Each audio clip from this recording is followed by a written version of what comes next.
수요예배에 오신 여러분들 환영하고 축복합니다. 요한복음 4장 말씀은 사마리아 여자 이야기가 전반부에 있고요. 또 그 이야기의 내용이 길어서 저 개인적으로는 설교할 때 부담되는 본문입니다. 그래서 이걸 이렇게 자르기도 애매하고, 사실은 사마리아 여인 이야기 끝날 때까지 다 다루는 게 제일 좋은데, 그래서 주저되는 본문 가운데 하나이죠. 너무 많은 이야기들을 할 수밖에 없어서 어떤 걸 빼자니 좀 아쉽고, 그렇다고 넣자니 너무 설교 내용이 길어지고 해서 제가 웬만하면 설교를 잘 안 하는 본문입니다. 그리고 다만 수련회나 특별한 집회 같은 때에 설교 시간이 길게 주어졌을 때 해야지 하고 남겨놓는 본문, 밀어놓는 본문 가운데 하나입니다. 그런데 오늘 수요 예배 그렇게 설교 시간이 길지 않는데 제가 이 본문을 선택한 이유는 얼마 전에 있었던 오디션 프로그램 싱어게인에서 우승자 30호 가수라고도 불렸고 이승윤이라고 불렸던 그 가수가 이적이라는 가수의 노래를 마지막 결승 무대에서 불러서 화제가 된 적이 있거든요.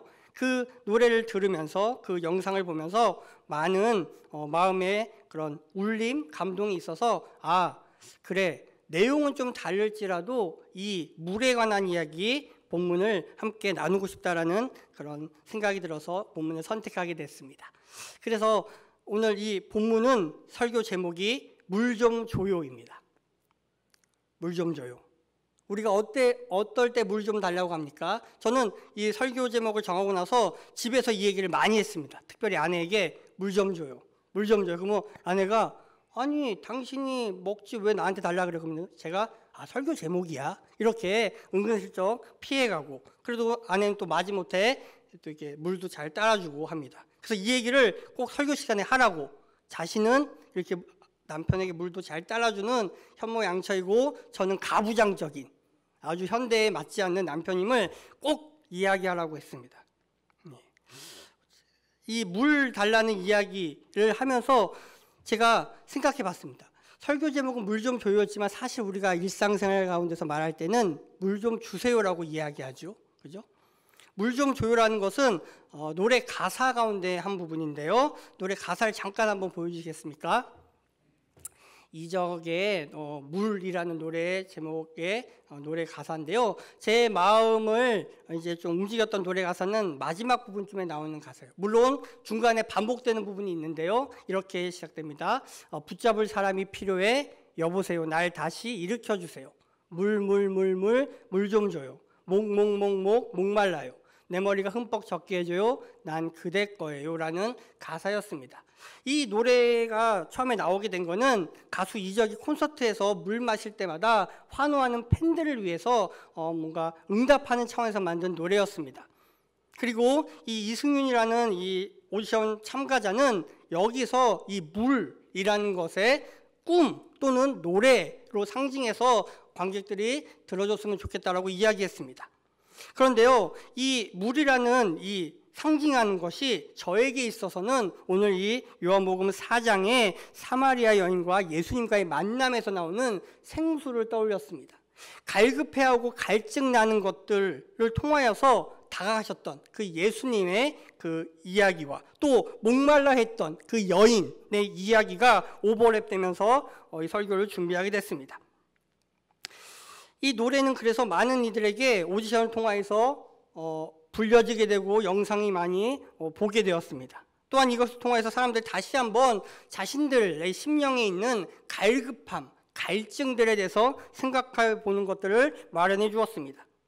그리고 저 개인적으로는 이 오디션 참가자 이승윤이 이재철 목사님의 아들이라는 것을 생각해 봤을 때는 아마 이 가수 이승윤은 단순히 그렇게 꿈 노래로만 의미하지 않았을 거다라고도 생각이 되었습니다. 왜냐하면 그가 각 무대마다 첫 번째 1라운드만 빼고는 무언가 메시지를 던져주려고 했거든요. 그래서 대중들이 환호했던 이유입니다.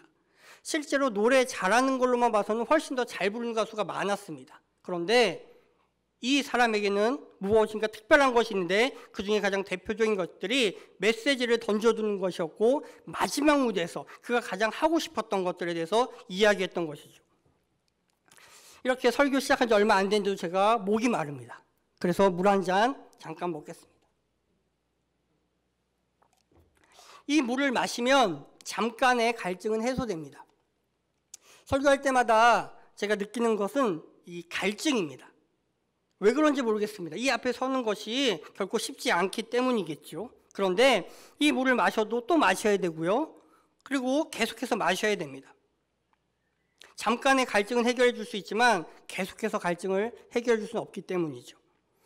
오늘 말씀이 펼쳐지는 시간은 정오라고 보여집니다. 성경에는 6시라고 기록되어 있는데요. 오늘날 우리의 시간으로 계산해 보면 12시 정도 된다고 나옵니다. 그러면 이 12시는 어떤 시간입니까? 배고플 시간입니다. 점심시간이잖아요. 그래서 뭐 시계가 없던 그 옛날에도 배꼽 시계가 아마 시간을 가르쳐줬을 겁니다. 그래서 제자들은 먹을 것을 구하러 이제 가고 예수님만 우물가에 앉아 쉬고 계셨습니다. 사장의 내용을 보면 예수님이 길 가시다가 피곤하셨다라고 나와요. 그러니까 예수님도 우리와 똑같이 많이 걷고 많이 움직이시면 피곤한 육체를 입으셨다는 것을 보여줍니다. 이것은 굉장히 중요합니다. 예수님도 피곤해하셨고 또 이 여인을 봤을 때 물 좀 달라고 하신 걸 봐서는 목말라 하셨습니다. 피곤하고 목마르고 또 제자들이 먹을 것을 가지러 구하러 갔다는 걸 봐서는 배도 고파하셨죠. 그러니까 우리가 똑같은 사람이셨다는 말입니다. 이것이 왜 중요하냐면 예수님이 진짜 인간, 육신을 입고 오셨다는 것은 지금 오늘 현대인 우리의 관점에서는 크게 뭔가 중요해 보이지 않습니다. 왜냐하면 오늘날 많은 사람들, 교회를 다니지 않고 기독교 신앙이 없는 사람들도 예수님이 인간이셨다는 것을 부인하지 않습니다. 그리고 많은 사람들이 뭐 4대 성인, 4대 성자 가운데 예수님을 넣기도 하지요. 그래서 인간임을 부정하는 사람은 거의 없습니다. 다만 그 예수님이 참 신이냐, 하나님이냐로 놓고는 의견이 다르죠. 거기서 신앙인과 비신앙인으로 나눠지게 됩니다. 그런데요, 이 요한복음이 쓰여지고 또 요한복음이 읽혀지는 첫 번째 독자들이 있던 그 시대에는 예수님이 육체를 입고 오셨다는 것에 동의하지 않는 사람들이 있었습니다. 그들은 소위 예수님은 그 영으로만 임하셨다. 그래서 보이기에는 사람처럼 보이지만 실제 육체가 없다라고 주장했던 사람들이죠. 이것을 신학 용어로는 가현설이라고 합니다. 그래서 이 요한복음을 쓰면서 아니다, 예수님은 진짜로 인간의 몸을 입고 오신 참 인간, 진짜 인간이시면서 동시에 참 하나님, 참 신이셨다는 것을 기록할 필요가 있었죠.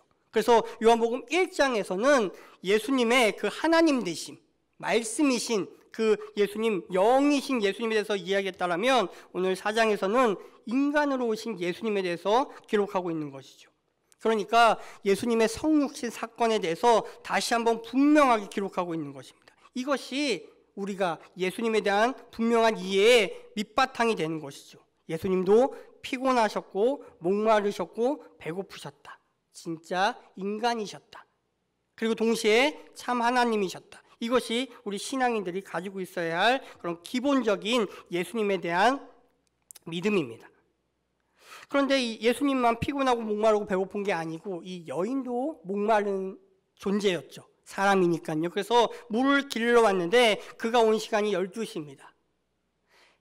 그 당시 이 팔레스타인 지역에서는 햇볕이 강하기 때문에 낮에 물 들어오지 않습니다. 이른 아침이나 해가 진 좀 초저녁이나 늦은 오후에 물 들어오지요. 그러니까 이 한낮 햇볕이 쨍쨍 내리쬐는 이때에 찾아왔다는 것은 사람이 없을 시간에 왔다는 것이고요. 사람을 만나기를 꺼려했다는 것을 알 수 있습니다. 그의 사정이 그러하기에 아무도 없을 시간에 왔는데 우물가에 누군가 앉아 있습니다. 그리고 가만히 보아하니 그 사람은 유대인이었으며 남자였습니다. 당시에 유대인과 사마리아인은 서로 상종하지 않았다라고 성경은 기록합니다. 서로 이해하지 못하고 서로를 적대시한 관계였죠. 그런데 예수님은 그 우물가에 앉아서 이 여인을 기다리신 거죠. 4장 앞부분에 보면 내가 사마리아를 통과하여야 하겠다라고 말씀하십니다. 그러니까 분명한 목적 의식이 있었던 것이죠. 보통 유대인들이 이 갈릴리 지역으로 갈 때는 유대 지역에서 돌아서 갑니다. 이렇게 돌아서 먼 길이지만 사마리아를 통과하지 않으려고 합니다. 그런데 예수님은 내가 사마리아를 통과해야 하겠다라고 분명하게 말씀하십니다. 그러니까 참 하나님이신 예수님께서 무엇인가 다분히 의도를 가지고 그 땅을 지나가시고 마침 그 우물, 야곱의 우물이라고 보이는 거기에 앉아서 쉬고 계셨던 것이죠. 그래서 제자들이 오기를 기다리며 또 그늘이 있었으면 햇볕을 피하기도 했으며 피곤한 육체를 쉬고 계셨습니다. 그러면서 여인이 오자 물을 달라고 말씀하시는 거죠. 유대인이 사마리아인에게 말 거는 것도 이상한데 남자가 여자에게 말 거는 것도 이상한 상황이었습니다. 오늘날과 같은 것이 아니라 2000년 전 유대 땅, 이 사마리아 땅의 이야기입니다. 그러니까 여인은 이해할 수 없는 거죠. 처음 보는 낯선 남자, 유대인이 나한테 말 걸고 물을 달라고 합니다. 그러니까 어찌 그렇게 말하냐, 상종하지 아니한다라고 이야기하니까 예수님께서 말씀하신 것이 10절입니다. 예수께서 대답하여 이르시되 네가 만일 하나님의 선물과 또 내게 물 좀 달라는 이가 누구인 줄 알았더라면 네가 그에게 구하였을 것이요 그가 생수를 내게 주었으리라. 아멘. 이 말씀이 참 뜬금없습니다. 분명히 이 여인은 이해가 가지 않는다라고 하면서 말하는데 예수님께서 하나님의 선물과 너에게 물 좀 달라는 네가 누군지 알았더라면 구했을 텐데 그러면 그가 생수를 너에게 주었을 거다. 그러니까 내가 생수를 줬을 거다라고 이야기하죠. 그러니까 첫 번째, 물 좀 달라고 한 사람 입장에서 내가 물을 줄 거다라고 말하는 것이 이상하며 또한 하나님의 선물에 대해서 이야기합니다. 그러니까 이야기가 이 사마리아 여인이 궁금해하고 이상해하는 것과 상관없는 것으로 예수님이 말을 또 시작하시죠. 말을 거는 것부터 이상해서 또한 대답 또한 이상합니다. 그러니까 여자가 이야기하죠. 주여 물 그릇도 없고 이 우물은 깊은데 어디서 당신이 그 생수를 얻겠사옵나이까. 아니 이거 풀려면 두레박도 있어야 되고 그런데 어떻게 물을 주겠다는 거냐. 당신이 물이 없으니까 나한테 달라고 하지 않았느냐. 오히려 어떻게 당신한테 물을 준다고 이야기하느냐라고 그렇게 말씀하십니다. 그러자 예수님께서 이렇게 말씀하시죠. 13절 14절입니다. 예수께서 대답하여 이르시되 이 물을 마시는 자마다 다시 목마르려니와 내가 주는 물을 마시는 자는 영원히 목마르지 아니하리니 내가 주는 물은 그 속에서 영생하도록 솟아나는 샘물이 되리라. 생수를 주겠다라고 말씀하셨는데 그 생수에 대해서 이제 조금씩 설명을 하고 계심을 볼 수 있습니다.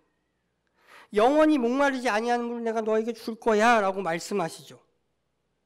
본인도 목마르면서 누구에게 목마르지 않는 걸 주겠다는 이야기입니까?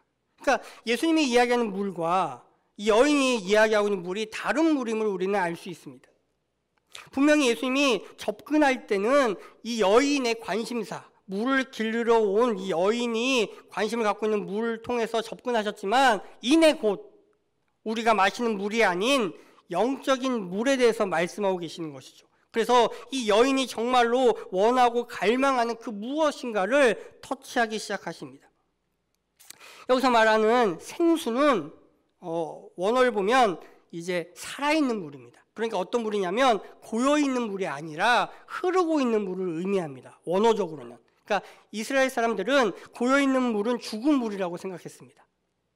그래서 우리는 이렇게 통에 담겨있는 걸 생수라고 하지 않습니까? 그런데 이스라엘 사람들에게는 이런 물은 죽은 물이죠. 생수라고 할 수 없는 겁니다. 흐르고 있는 물, 그 물이 살아있는 물이라고 생각했던 것이죠. 그 생수를 주겠다라고 말씀하시는데 이 생수는 바로 구약에서 말하는 것을 볼 때는 하나님과의 만남을 의미합니다. 사슴이 시냇물을 찾기에 갈급함 같이 내 영혼이 주를 갈망합니다 라고 이야기한 그 시편의 기자, 그 사슴이 빗대어서 갈급한 심령을 통하여서 하나님을 만나고 싶어한 하나님의 그 도우심과 그 하나님의 채우심을 이야기한 그리고 또 예레미야 기자가 이야기한 생수의 근원인 나를 버린 것과 터진 웅덩이, 그 부분이 모두 다 하나님과의 만남, 하나님과의 그 교제, 참된 신앙을 의미하는 것이죠.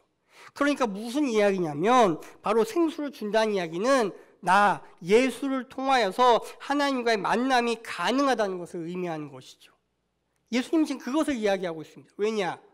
예수님은 참 하나님이시면서 삼위 가운데 2위 하나님, 성자 하나님이셨기 때문인 것이죠.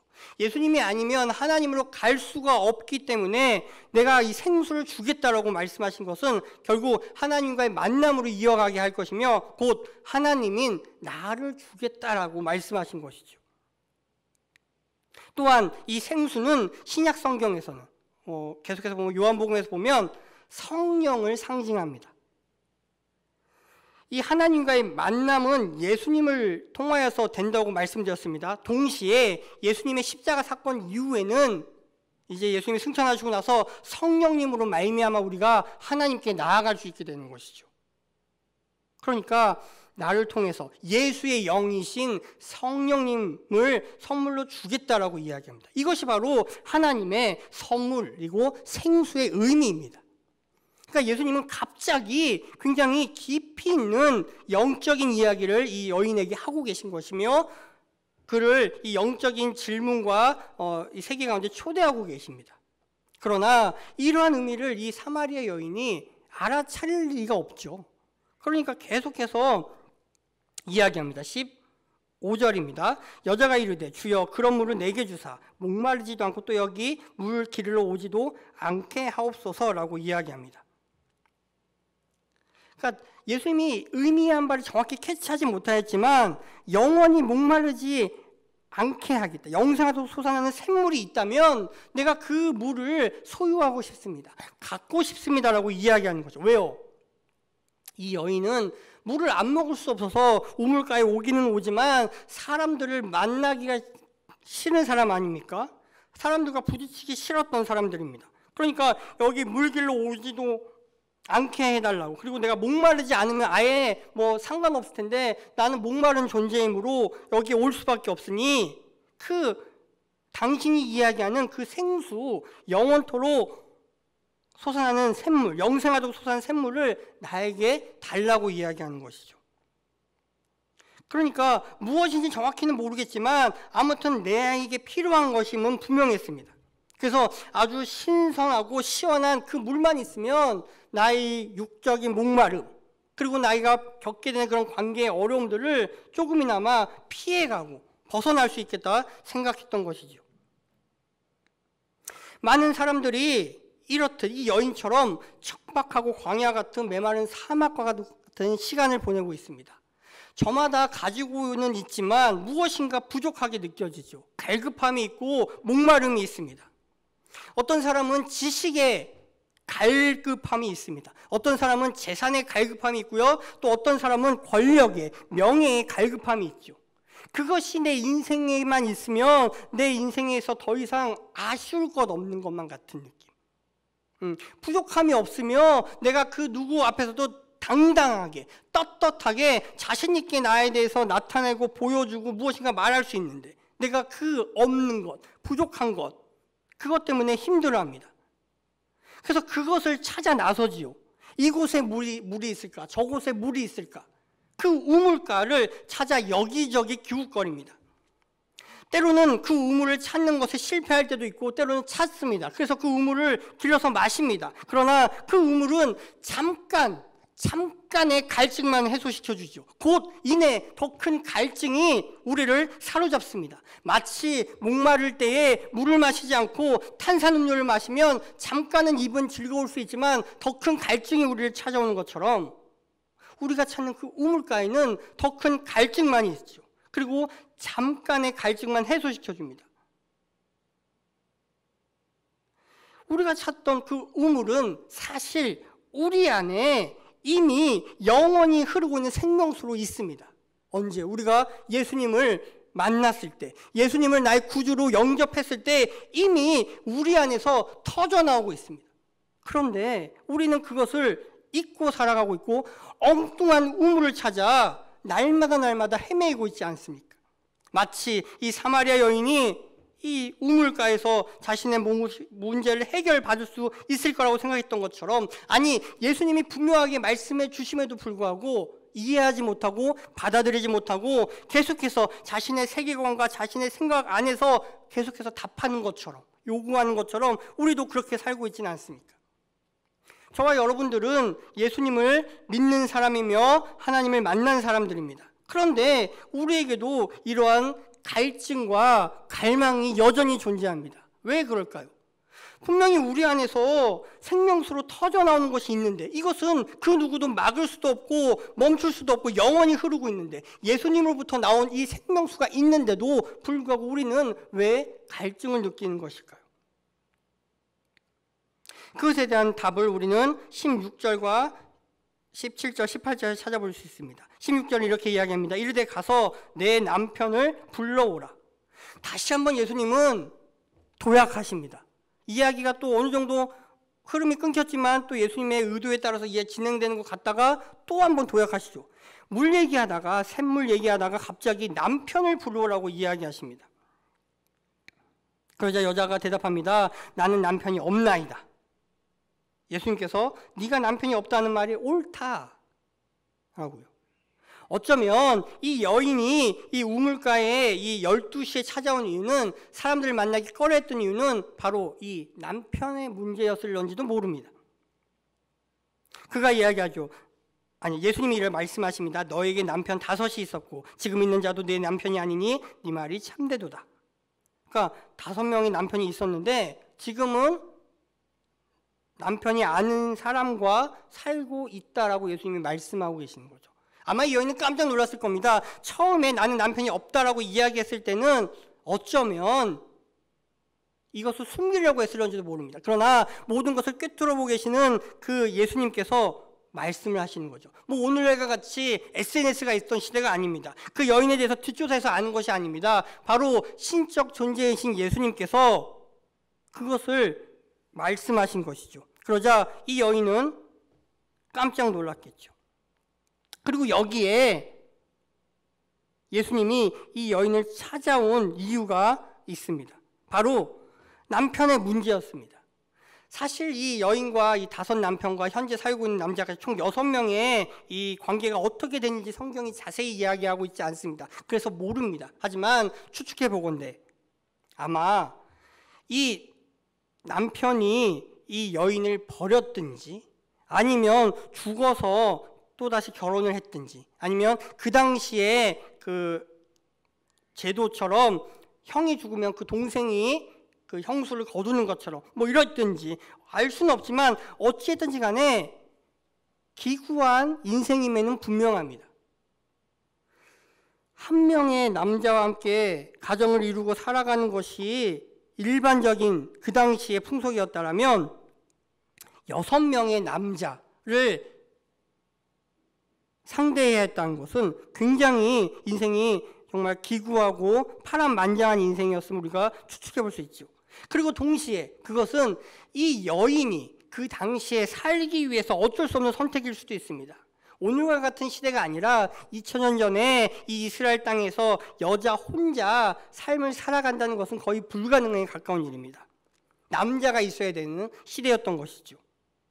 그래서 남자를 의지했을 겁니다. 남편을 의지했을 겁니다. 그리고 이 남편이 나에게 행복을 줄 수 있을 것이라 생각했을 것이고, 그것에서 계속해서 실패를 거듭하고 다른 사람과 결혼하고 다른 사람과 결혼하다가 결국에는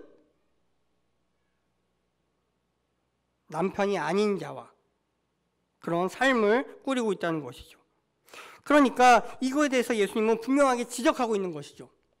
이것으로 말미암아 너의 그런 갈증과 영적인 갈망이 있는 것이다. 네가 그 문제가 해결되지 않는 이유는 바로 여기에 문제가 있다라고 이야기하는 것이죠.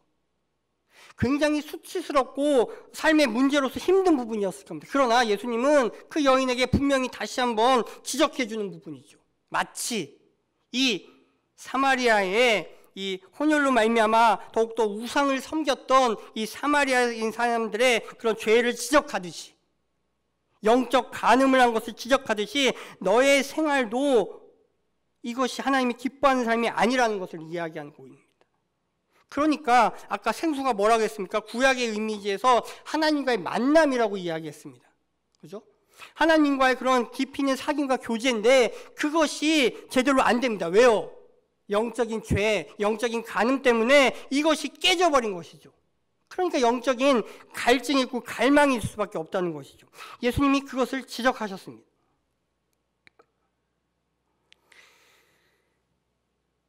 우리는 어떻습니까? 여러분들은 지금 사순절을 보내고 계시면서 하나님과의 만남을 얼마나 가지고 계십니까? 과거에는 주님과의 만남이 참 깊고 기쁘고 즐거웠는데 요즘 혹시 어려움에 처한 분이 계시지 않습니까? 혹시 그것이 이 여인의 문제처럼 우리의 무엇인가 죄 때문은 아닐까요? 우리가 하나님 앞에 나아가는 데 있어서 해결받아야 할 문제이지는 않을까요? 그래서 마치 이 여인이 계속해서 수치스럽고 창피하고 만나기 싫어하면서 피했던 것처럼 우리가 하나님과의 만남을 계속 피하고 있지는 않습니까? 아니, 만난다고 하지만 그냥 형식적으로 그렇게 대충 시간을 보내고 있지는 않습니까?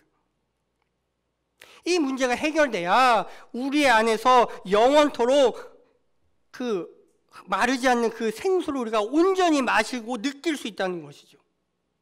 바로 예수님은 그것을 지적하고 계신 것이죠. 그리고 계속해서 예배로 이야기는 전개됩니다. 오늘은 시간이 없어서 거기까지 다루지 못합니다. 분명한 것은 하나님께서 예수님을 통하여 우리를 만나주시고 그것을 통해서 우리에게 영생을 허락해 주셨습니다. 그런데 그 기쁨과 감격이 우리 안에 사라진 것은 바로 우리 안에 해결돼야 할 그 영적인 문제, 죄의 문제가 있다는 것이죠. 그리고 그것을 주님 앞에 드러낼 때에 우리는 다시 한번 그 생명수를 공급받을 수 있고 그 생명수를 말미암아 참된 만족을 느낄 수 있다는 것이죠. 그 생명수가 없는 것이 아닙니다. 계속해서 있는데 우리가 그것들이 막혀버리고 그것으로 말미암아 온전한 관계 가운데 못 들어가고 있는 것이죠.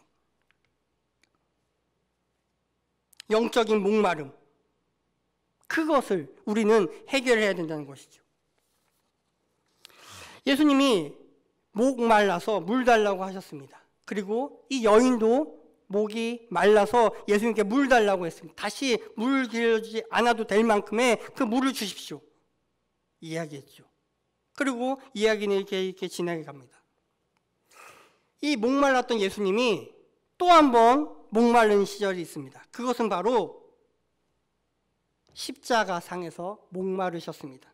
인간의 몸을 입고 오셔서 목이 말랐던 예수님은 인류의 목마름을 해결하기 위해서 이 땅에 오신 그 예수님이 십자가에서 극심한 육체의 고통 가운데서 다시 한번 목마르시다라고 말씀하십니다.